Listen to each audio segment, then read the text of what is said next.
The rehearsal dinner was in the hotel's grand ballroom, crystal chandeliers reflecting off polished marble floors. My brother's wedding, the social event of the season according to Mom.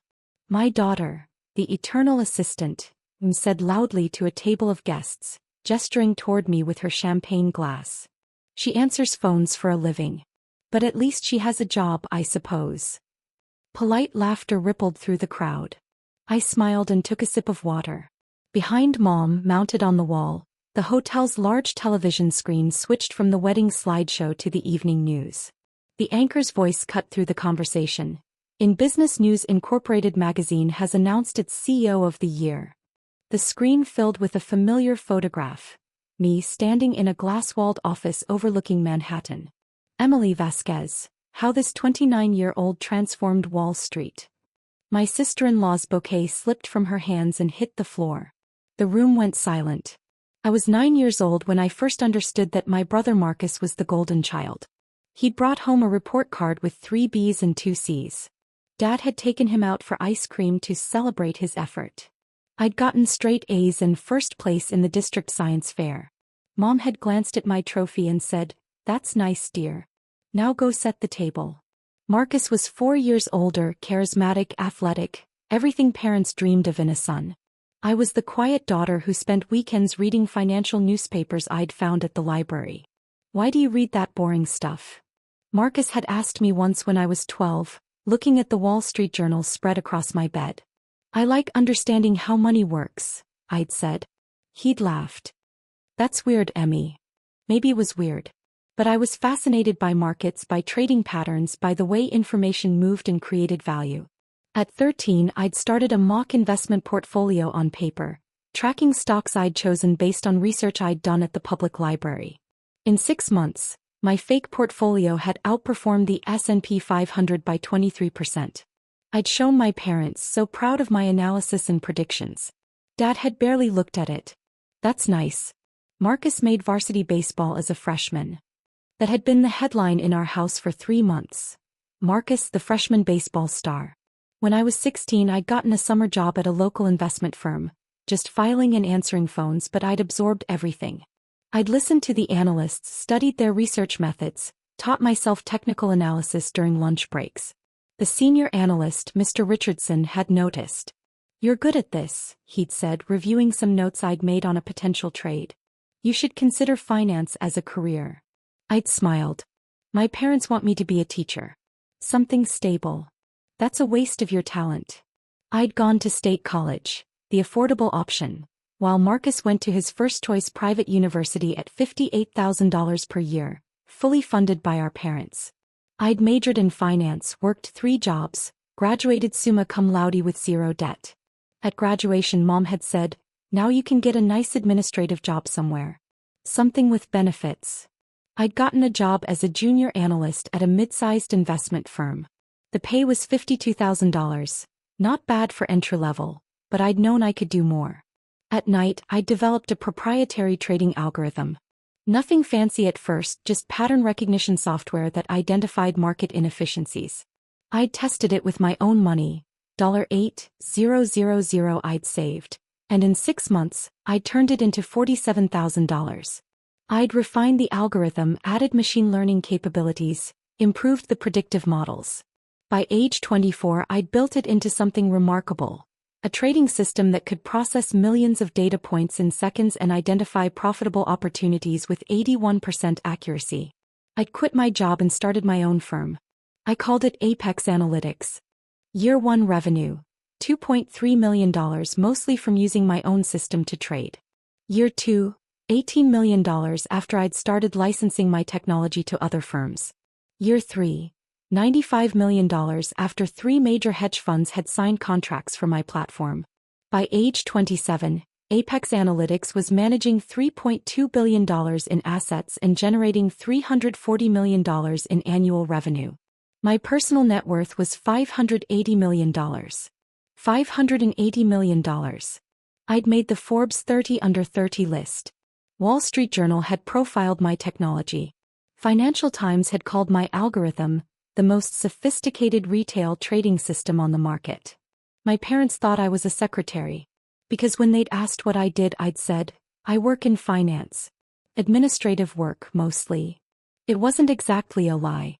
I did administrative work, just as CEO of a company worth $1.2 billion. I'd stopped correcting their assumptions after the first few times. They hadn't listened anyway.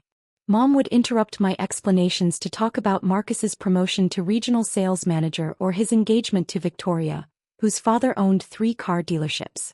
Marcus was successful by normal standards. He made $120,000 a year, had a nice house, drove a luxury sedan. Mom and Dad were incredibly proud. Meanwhile, I'd just closed a deal to expand my platform into European markets. A $200 million contract with a London-based investment bank. Nobody in my family knew. I kept my life private.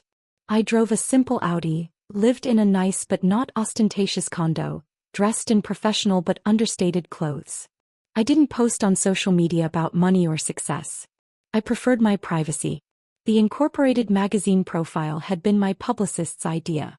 You've been flying under the radar for 5 years, she'd said. It's time to establish your thought leadership in the industry. I'd agreed to one profile. The journalist had spent 2 days with me, touring our offices, interviewing my team, reviewing our technology. The article had published yesterday. I'd received 200 messages from industry contacts congratulating me. My parents hadn't mentioned it because they didn't read Incorporated magazine. Until tonight. I hadn't wanted to come to the rehearsal dinner. Marcus's wedding was a massive affair. 250 guests, destination venue at a 5-star hotel, $200,000 budget fully funded by our parents. Victoria came from money and the event reflected that. You need to be there, Mom had said on the phone 3 weeks ago. Your family. I have a board meeting that day. Cancel it. Your brother is only getting married once. Her tone had been final. And Emily, please try to dress nicely. Victoria's family is very sophisticated. I'd cancelled the board meeting. I'd flown in from New York yesterday, checked into the hotel, and shown up to the rehearsal dinner in a simple black dress that had cost $3,000 but looked understated. Mom had looked at me and sighed. That's what you're wearing? It's a rehearsal dinner, not the wedding. Victoria's cousins are wearing Chanel.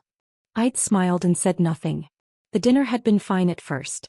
I'd sat at a table with extended family, aunts, uncles, cousins I barely knew. They'd made polite conversation asking what I did for work. I work in finance, I'd said. Oh, how nice. What do you do exactly? Analytics and trading systems. They'd nodded, already losing interest, and turned to discuss Marcus's job at the medical device company. Then Mom had started making her rounds, champagne in hand, introducing Victoria's family to everyone. When she'd gotten to my table, she gestured toward me with that particular smile that was meant to be affectionate but always felt dismissive. This is my daughter Emily. The eternal assistant. She'd laughed. She answers phones for a living. But at least she has a job, I suppose. Can't all be high achievers like Marcus. The guest had laughed politely. I'd taken a sip of water, my expression neutral. Uncle Richard, Dad's brother, had looked uncomfortable. Emily's in finance, you said? Oh, she does some administrative work at an investment firm. Mom had waved her hand. Files things, answers calls. You know, entry-level office work.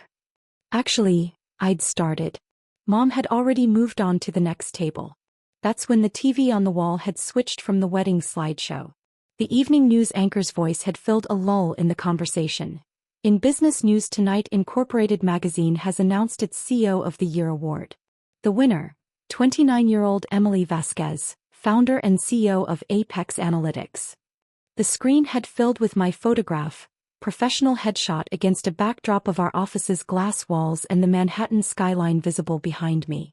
How this 29-year-old transformed Wall Street, the anchor continued.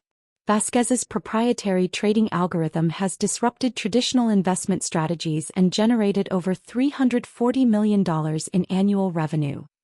Victoria's bouquet, the practice one she'd been holding, slipped from her hands and hit the marble floor with a soft thud. Every head in the room turned toward the television. What they didn't know, what Mom had no idea about, was that Apex Analytics had become one of the most influential fintech companies on Wall Street. Our algorithm didn't just trade. It predicted market movements with unprecedented accuracy. We'd identified the 2022 tech correction 3 months before it happened. We'd predicted the banking sector volatility in early 2023 with 94% accuracy. Our clients had made $1.8 billion in profits in the last fiscal year alone. I'd built the company from nothing. The first version of my algorithm had been coded in a studio apartment at 2 a.m., fueled by coffee and determination. I tested it obsessively, refined it constantly, improved it relentlessly. The breakthrough had come when I'd integrated natural language processing to analyze financial news in real time. My system could read and interpret 50,000 articles per hour, identify sentiment patterns, and adjust trading strategies accordingly. No one else was doing anything close to it. By year 2, I'd hired my first employees, 3 brilliant developers who believed in the vision. By year 3, we had an office, small, just 2,000 square feet, but it was ours. By year 4, we'd moved to a 15,000 square foot space in Manhattan's financial district. Our client list was extraordinary: 47 hedge funds, 23 investment banks, 14 family offices, and over 8,000 individual retail investors using our consumer platform. We managed $3.2 billion in assets. Our technology-powered trading decisions worth $50 billion annually. I personally owned 73% of the company. At our current valuation of $1.2 billion, my stake was worth $876 million. Combined with my personal investment portfolio and real estate holdings, my net worth was $580 million. The Incorporated magazine article had been comprehensive. They'd interviewed our clients, my team, industry experts. They'd analyzed our technology, our growth trajectory, our market impact. The journalist had been particularly interested in my background. "Your parents don't know about your success?" she'd asked. "They know I work in finance," I'd said carefully. "They've made assumptions beyond that." "What kind of assumptions?" "That I'm an administrative assistant. That I answer phones." The journalist's eyes had widened. "And you've never corrected them?" "I tried early on. They weren't interested in the details. Eventually I stopped trying." That conversation had made it into the article. Vasquez built her empire in the shadows of her family's expectations, proving that success doesn't require an audience, only dedication and vision. The piece had included testimonials from major players on Wall Street. The CEO of a top 10 investment bank. "Emily's algorithm has revolutionized how we approach trading. It's the most sophisticated system I've encountered in 30 years in this industry." A hedge fund manager. Apex Analytics generated $47 million in profits for our fund last year. "Emily Vasquez is a genius." There were charts showing our growth, graphs of our accuracy rates, testimonials from retail investors who'd used our consumer platform to build wealth. And photographs. Me in our Manhattan office. Me presenting at a fintech conference. Me meeting with our board of directors, which included 2 former Treasury secretaries and a Nobel Prize-winning economist. That article was now being summarized on the hotel television, 3 tables away from where my mother stood with her champagne glass. The news segment continued, the anchor's voice cutting through the stunned silence in the ballroom. "Vasquez founded Apex Analytics at age 24 with just $8,000 in savings," the anchor said. "Today the company manages over $3.2 billion in assets and generates $340 million in annual revenue. Her personal net worth is estimated at $580 million. Mom's champagne glass slipped from her hand. It shattered on the marble floor, champagne spreading in a puddle around her feet. The Incorporated magazine profile," the anchor continued, "details how Vasquez developed a proprietary trading algorithm that predicts market movements with 81% accuracy, far exceeding industry standards. Major investment banks and hedge funds now rely on her technology." The television screen showed footage from my keynote speech at last month's Financial Innovation Summit. Me on stage in front of 5,000 attendees, presenting to a room full of Wall Street executives. "Vasquez has been called the most important fintech innovator of her generation," the anchor concluded.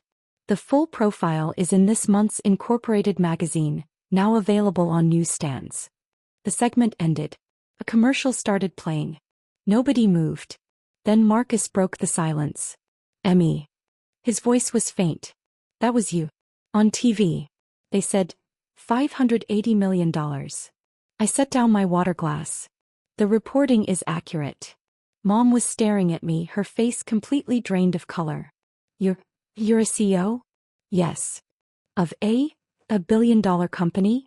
The company is valued at $1.2 billion, yes. Victoria had retrieved her bouquet from the floor and was clutching it with white knuckles. You manage billions of dollars? $3.2 billion currently. We're projecting $4.8 billion by end of year. Dad pushed back from his table and stood up, walking toward me slowly. Emily, what is happening? You told us you were an assistant. I told you I worked in finance, I corrected gently. You assumed I was an assistant. I didn't correct you. Why wouldn't you correct us? Mom's voice was rising. I tried, Mom. Multiple times. You weren't interested in the details. Uncle Richard was scrolling on his phone. Jesus Christ. Real. There are articles everywhere. Forbes, Wall Street Journal, Bloomberg. Emily, you're on the Bloomberg Billionaires Index. I'm not quite a billionaire yet, I said calmly. You're worth $580 million. He looked up from his phone, his expression shocked. That's more than everyone in this family combined. Times 100. The hotel manager appeared then, a distinguished woman in her 50s. She approached our table directly. Ms. Vasquez? I'm Margaret Chin, the hotel general manager. I just saw the news segment. I wanted to personally welcome you and apologize for not recognizing you earlier. Every eye in the room fixed on me. We're honored to host you, Margaret continued. If you need anything during your stay, anything at all, please contact me directly. I've upgraded you to the penthouse suite. That's not necessary, I said. I insist. And breakfast is complimentary, of course. We'd be delighted if you'd consider mentioning our property at your next speaking engagement. Mom made a sound like she'd been punched. Thank you, Margaret, I said politely. I appreciate your hospitality. She smiled and left. Marcus was still standing, his face cycling through several emotions. Emmy, I don't understand. How long have you? When did you start this company? 5 years ago. 5 years. Victoria's voice was sharp. You've been a multimillionaire for 5 years and nobody knew? My team knew. My investors knew. My clients knew. The people who needed to know, they knew. Dad sat down heavily. The news said $340 million in annual revenue. That was last year's figure.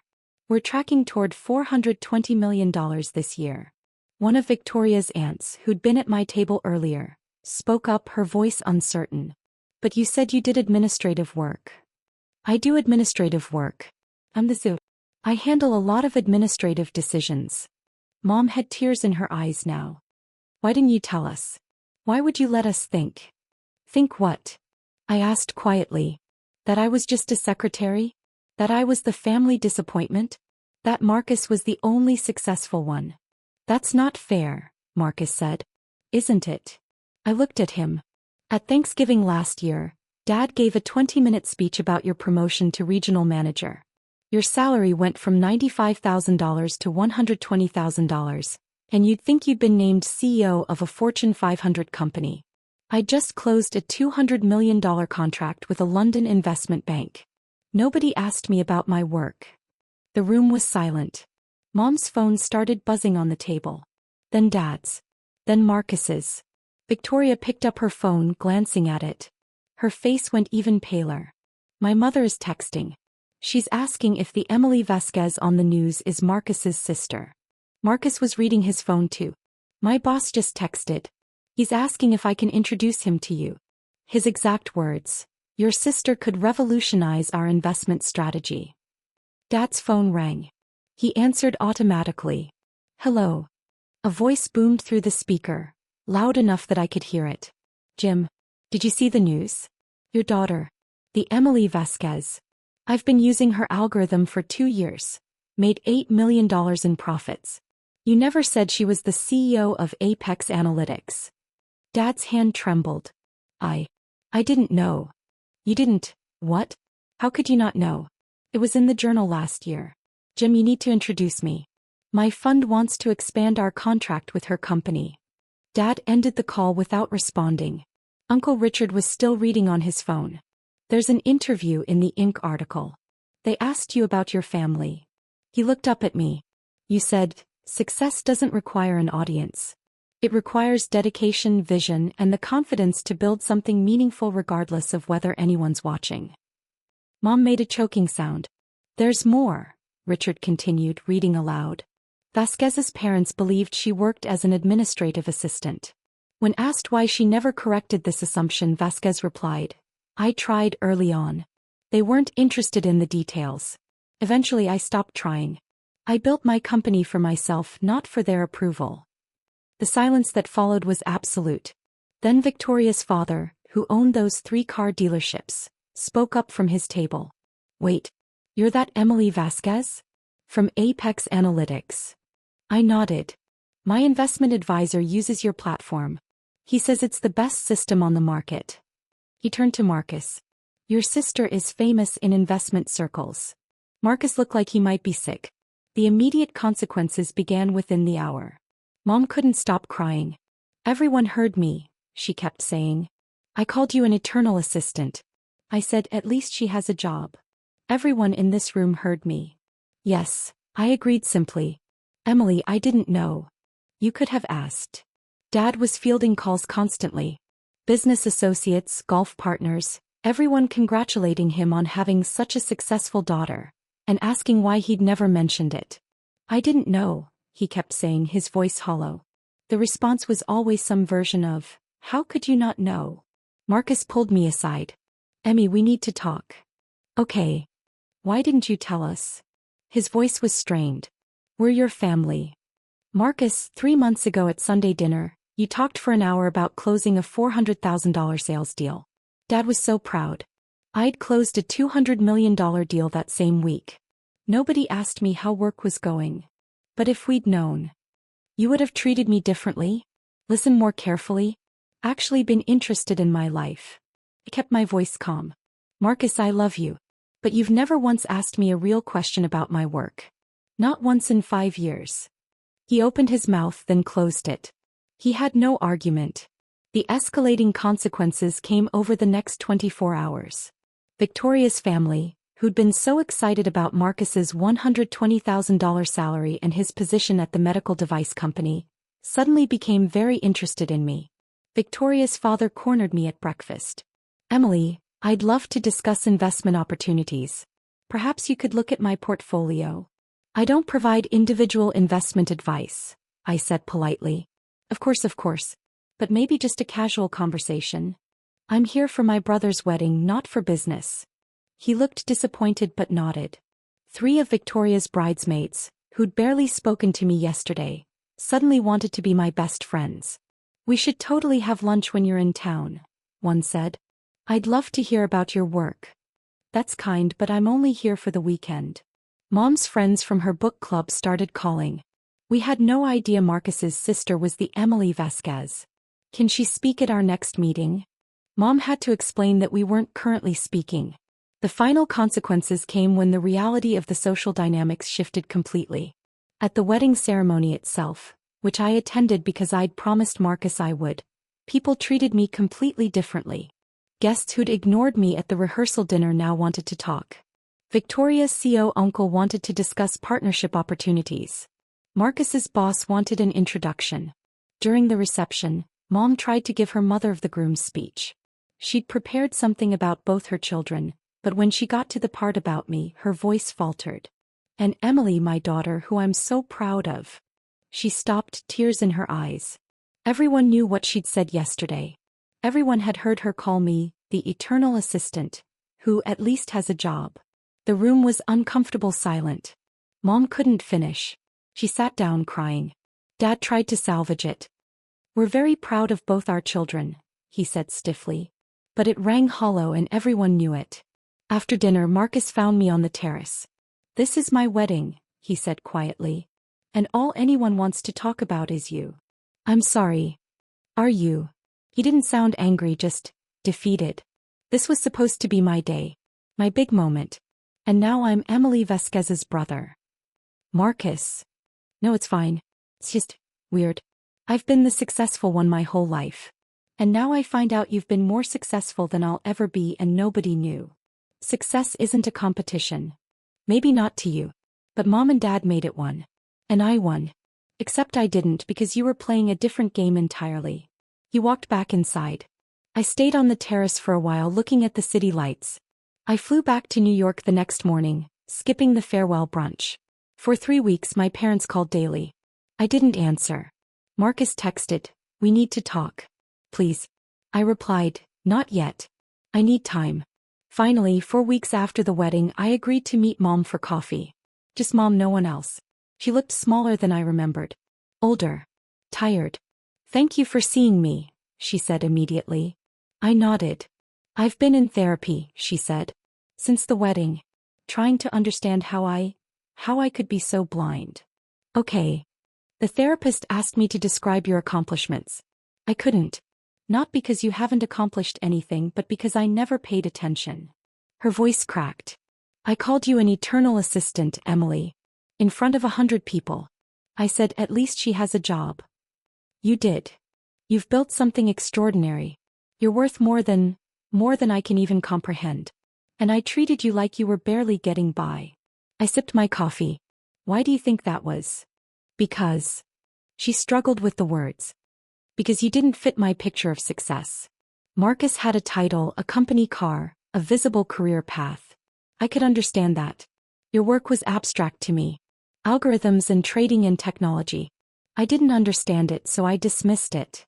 You could have asked me to explain it." "I should have," she whispered. "I should have asked so many questions. I should have been interested in your life, not just your brother's." We sat in silence. "What happens now?" she asked. "I don't know," I said honestly. "I'm not cutting you out. But I'm also not pretending this didn't happen. You hurt me, Mom. Not just at the wedding. That was just the moment when everyone else saw what I'd felt for years. I know. I built something incredible.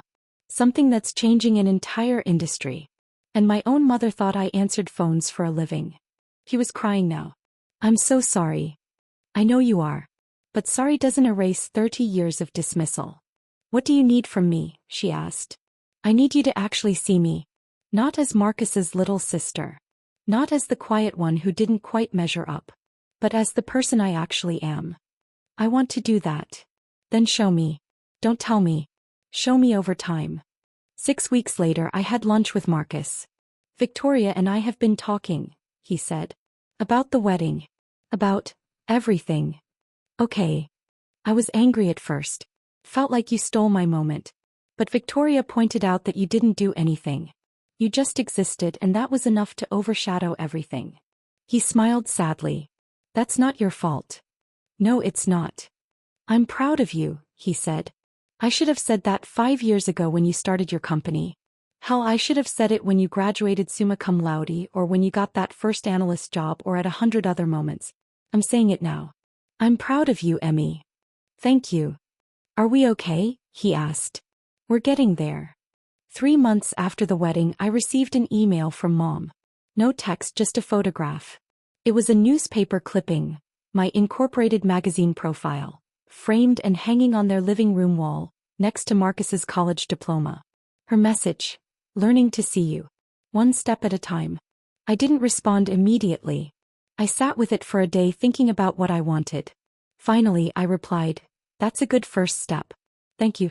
Because here's what I learned. Success built in silence is still success. Recognition from your family is nice, but it doesn't define your worth." I'd built a $1.2 billion company while my family thought I was a secretary. The revelation didn't change what I'd accomplished. It just changed what they could no longer ignore. And now, running my company, managing billions in assets, transforming how Wall Street approaches trading, I realized something fundamental. I never needed their approval to be successful. I just needed my own vision and the discipline to execute it. The rest was just noise.